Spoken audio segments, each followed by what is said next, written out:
Ode to the West Wind is an ode, written by Percy Bysshe Shelley in 1819 near Florence, Italy. It was originally published in 1820 by Charles and Edmund Dollier in London as part of the collection Prometheus Unbound, a lyrical drama in 4 acts, with other poems. Some have interpreted the poem as the speaker lamenting his inability to directly help those in England owing to his being in Italy. At the same time, the poem expresses the hope that its words will inspire and influence those who read or hear it. Perhaps more than anything else, Shelley wanted his message of reform and revolution spread, and the wind becomes the drope for spreading the word of change through the poet-prophet figure. Some also believe that the poem was written in response to the loss of his son, William, born to Mary Shelley, in 1819. The ensuing pain influenced Shelley. The poem allegorizes the role of the poet as the voice of change and revolution. At the time of composing this poem, Shelley without doubt had the Peterloo Massacre of August 1819 in mind. His other poems written at the same time, The Mask of Anarchy, Prometheus Unbound, and England in 1819 take up these same themes of political change, revolution, and role of the poet. Structure. The poem Ode to the West Wind consists of 5 sections, cantos, written in terza rima. Each section consists of 4 tercets, ABA, BCB, CDC, DID, and a rhyming couplet, E.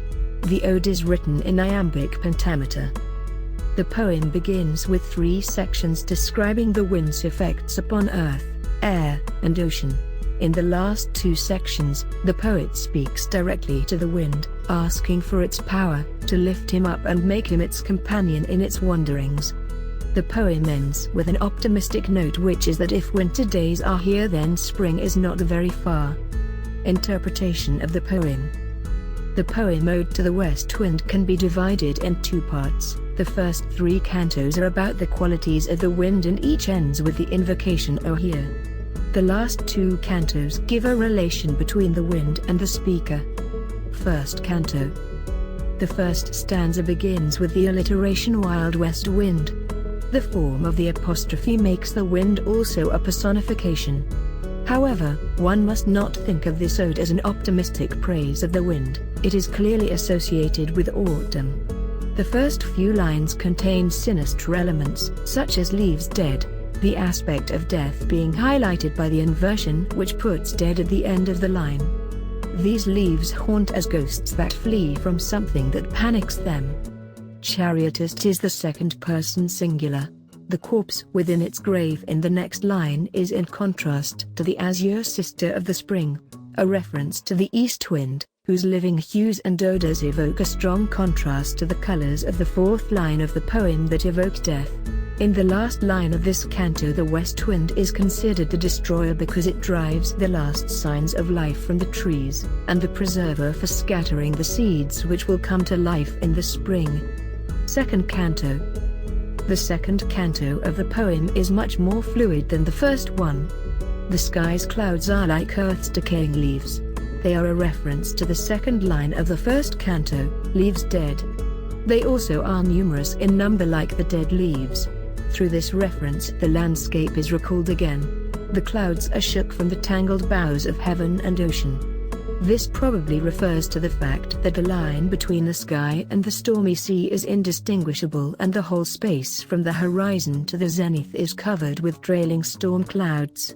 The clouds can also be seen as angels of rain. In a biblical way, they may be messengers that bring a message from heaven down to earth through rain and lightning.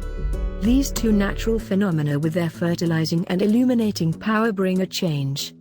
Line 21 begins with "If some fierce man had," and again the west wind is part of the second canto of the poem. Here he is 2 things at once. First, he is dirge of the dying year, and second, he is a prophet of tumult whose prediction is decisive, a prophet who does not only bring black rain, and fire, and hail, but who will burst it. The locks of the approaching storm are the messengers of this bursting, the clouds. Shelley also mentions that when the west wind blows, it seems to be singing a funeral song about a year coming to an end, and that the sky covered with a dome of clouds looks like a sepulchre. That is a burial chamber or grave for the dying year or the year which is coming to an end. Shelley in this canto expands his vision from the earthly scene with the leaves before him to take in the vaster commotion of the skies. This means that the wind is now no longer at the horizon and therefore far away, but he is exactly above us. The clouds now reflect the image of the swirling leaves. This is a parallelism that gives evidence that we lifted our attention from the finite world into the macrocosm. The clouds can also be compared with the leaves, but the clouds are more unstable and bigger than the leaves, and they can be seen as messengers of rain and lightning, as it was mentioned above. Third canto. This refers to the effect of west wind in the water. The question that comes up when reading the third canto at first is what the subject of the verb soar could be. On the one hand, there is the blue Mediterranean. With the Mediterranean as subject of the canto, the syntactical movement is continued and there is no break in the fluency of the poem. It is said that he lay, lulled by the coil of his crystalline streams, beside a pumice island by his bay, and saw in sleep old palaces and towers. On the other hand, it is also possible that the lines of this canto refer to the wind again. Then the verb that belongs to the wind as subject is not lay, but the previous line of this canto, that says thou who didst waken, and saw. But whoever, the Mediterranean or the wind, saw, the question remains whether the city one of them saw, is real and therefore a reflection on the water of a city that really exists on the coast, or the city is just an illusion. Barry is not sure of that either. He says that it might be a creative view interpretation of the billowing seaweed, or of the glimmering sky reflected on the heaving surface. Both possibilities seem to be logical. To explain the appearance of an underwater world, it might be easier to explain it by something that is realistic, and that might be that the wind is able to produce illusions on the water. With its pressure, the wind would waken the appearance of a city. From what is known of the wind from the last two cantos, it became clear that the wind is something that plays the role of a creator. Whether the wind creates real things or illusions does not seem to be that important. Bai's Bay, at the northern end of the Gulf of Naples, actually contains visible Roman ruins underwater, that have been shifted due to earthquakes. Obviously the moss and flowers are seaweed. It appears as if the third canto shows, in comparison with the previous cantos, a turning point. Whereas Shelley had accepted death and changes in life in the first and second canto, he now turns to wistful reminiscence, recalls an alternative possibility of transcendence. From line 26 to line 36 he gives an image of nature. But if we look closer at line 36, we realize that the sentence is not what it appears to be at first sight, because it obviously means, so sweet that one feels faint in describing them. This shows that the idyllic picture is not what it seems to be and that the harmony will certainly soon be destroyed. A few lines later, Shelley suddenly talks about fear. This again shows the influence of the west wind, which announces the change of the season. Fourth canto. Whereas the cantos 1 to 3 began with O Wild West Wind and Thou and were clearly directed to the wind, there is a change in the fourth canto. The focus is no more on the wind, but on the speaker who says if I. Until this part, the poem has appeared very anonymous and was only concentrated on the wind and its forces, so that the author of the poem was more or less forgotten. Peary calls this the suppression of personality, which finally vanishes at that part of the poem.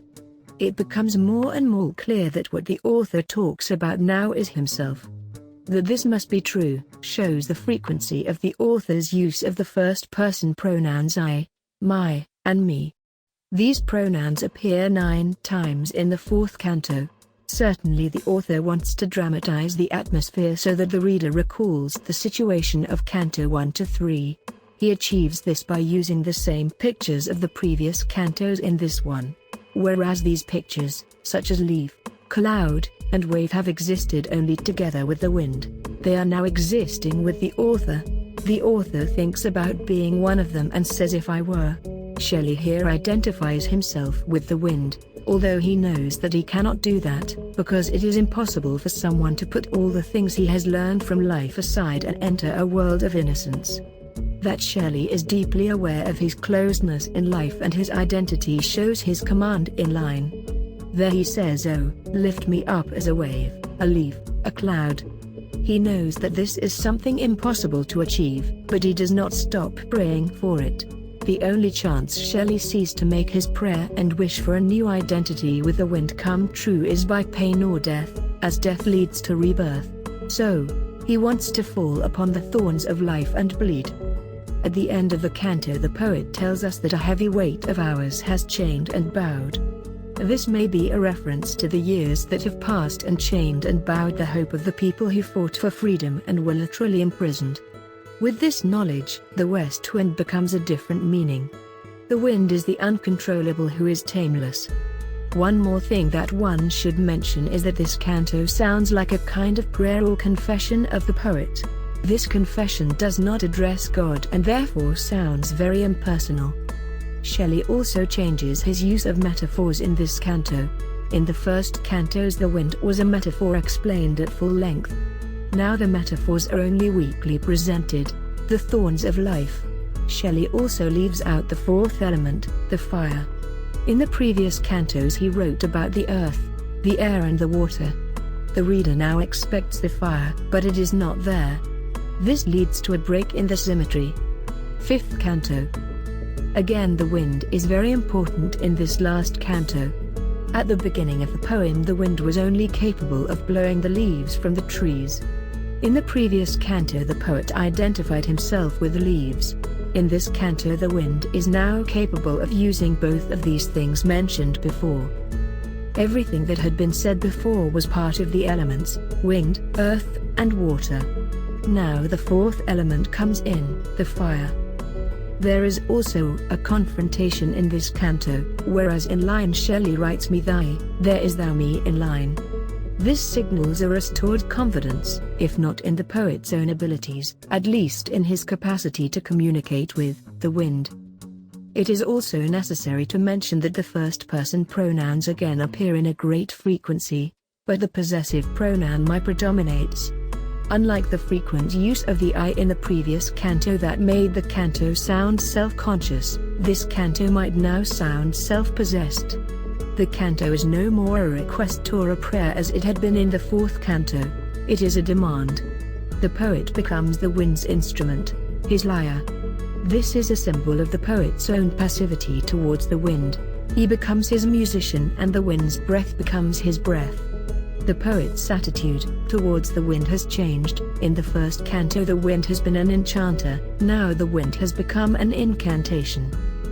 And there is another contrast between the two last cantos. In the fourth canto the poet had articulated himself in singular, a leaf, a cloud, a wave and one too like thee.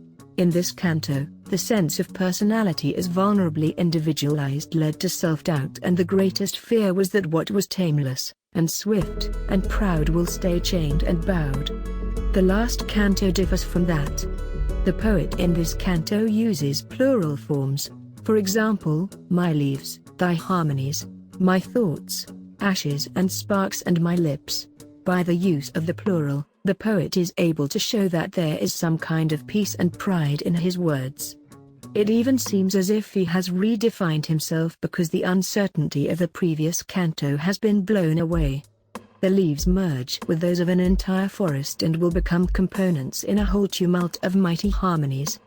The use of this will is certainly a reference to the future. Through the future meaning, the poem itself does not only sound as something that might have happened in the past, but it may even be a kind of prophecy for what might come, the future. At last, Shelley again calls the wind in a kind of prayer and even wants him to be his spirit, my spirit, be thou me, impetuous one. Like the leaves of the trees in a forest, his leaves will fall and decay and will perhaps soon flourish again when the spring comes.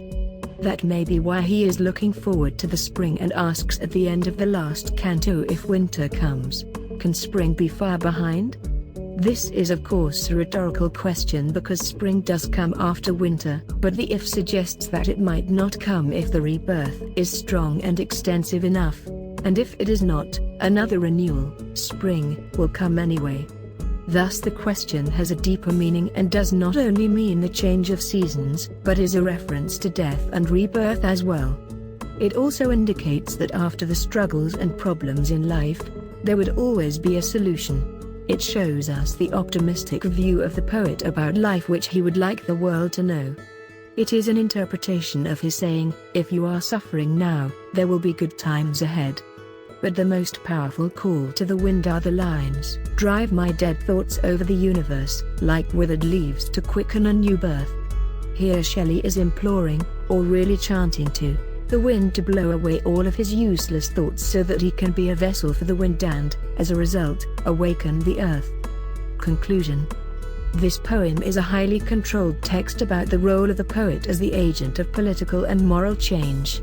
This was a subject Shelley wrote a great deal about, especially around 1819, with this strongest version of it articulated the last famous lines of his defense of poetry. Poets are the hierophants of an unapprehended inspiration, the mirrors of the gigantic shadows which futurity casts upon the present, the words which express what they understand not, the trumpets which sing to battle, and feel not what they inspire, the influence which is moved not, but moves. Poets are the unacknowledged legislators of the world. Thanks for watching. Please subscribe.